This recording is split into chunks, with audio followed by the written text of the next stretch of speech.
Hi everyone, we are team number 10.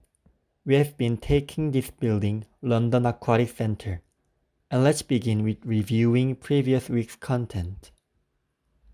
Last time, we mentioned that there was considerable soil contamination at the Queen's Olympic Park during site analysis process.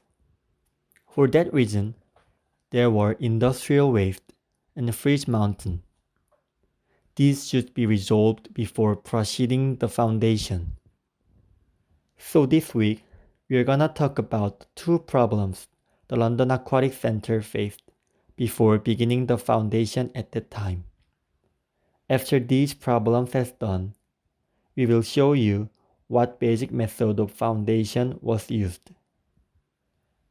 First, we will explain the process of soil refreshing. Prior to cutting the soil, they needed to investigate the soil condition because it could affect the overall foundation process. According to a survey of more than 3,000 holes, in order to check the soil at the site, revealed that chemicals, glue and various other industrial landfill debris contaminate underlying soil and groundwater. For contaminated soil, Olympic Delivery Authority and the Aitken Global, which consists of 50 engineers, ecologists, soil scientists, agreed to retain at least 80% of the soil on site by some practical restraints. In order to retain the contaminated soil, they select 1 bioremediation and 2 soil washing. Bioremediation is the use of microbes or organisms to clean up contaminated soil and groundwater. First, inject microbes into contaminated soils, and microbes eat and digest these contaminants and changes them into small amounts of water or emits carbon dioxide. As for safety issues, microbes live naturally in soil and groundwater and pose no threats to people or to the community. Also, microbes that are added to any kind of system die out once the contamination is gone. And the other method of soil refreshing is soil washing. The process is very simple. The polluted soil is scrubbed by water, and solvent remover finally gets clean soil. In this video, it is as follows.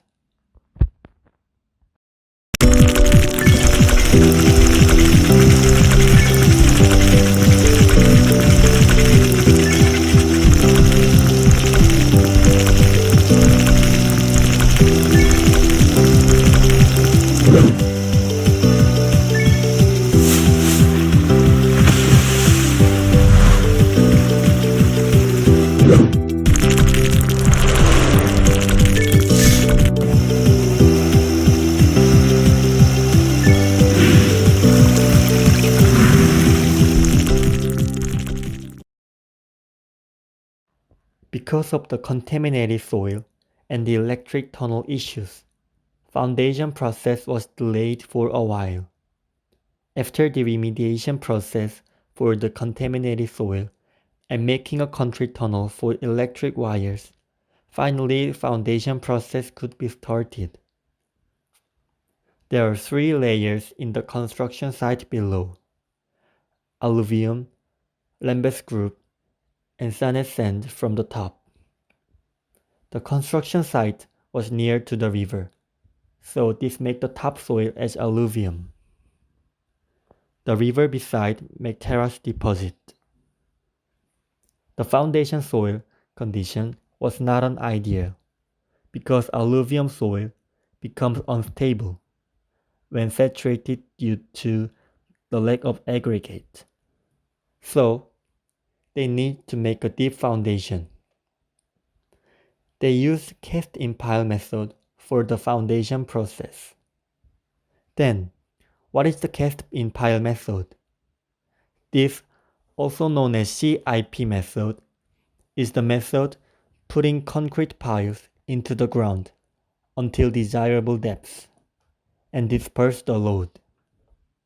Let's see the detailed information. These are the steps of CIP. First, driving the tube using an external driving hammer. Driving continued until the required depth is reached. Second, reinforcement cage is placed in the tube.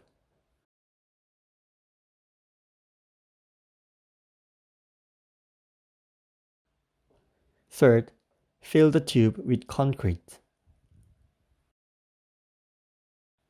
Lastly, pull out the tube after the concrete gets hardened. First, second, third, and the last. Insert the foundation file in this order. Then, when we use the CIP method, when we need to resist uplift forces or lateral load, we use CIP. Also, we use CIP when there's a poor quality of upper soil layer. As I mentioned before, the upper soil of the aquatic center site is alluvium, which is not an ideal for the foundation. Because of the poor upper soil and overall advantages, they choose to use CIP method for the foundation. And let's talk about electric cable tunnels of London Aquatic Center. It is 20 to 60 depth and tunnel's diameter is 3 to 4 meter. Tunnel is built before the building construction began, and it contains the electric connection to the site. Tunnels are formed by a large tunnel drilling machine like this picture. This is a brief diagram of electric cable tunnels. The precast concrete tunnel walls are moved into place. So, the tunnel is waterproofed.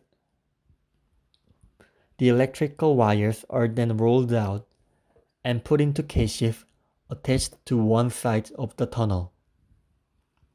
After the tunnel construction was complete, a concrete bridge was put over the tunnel to protect it.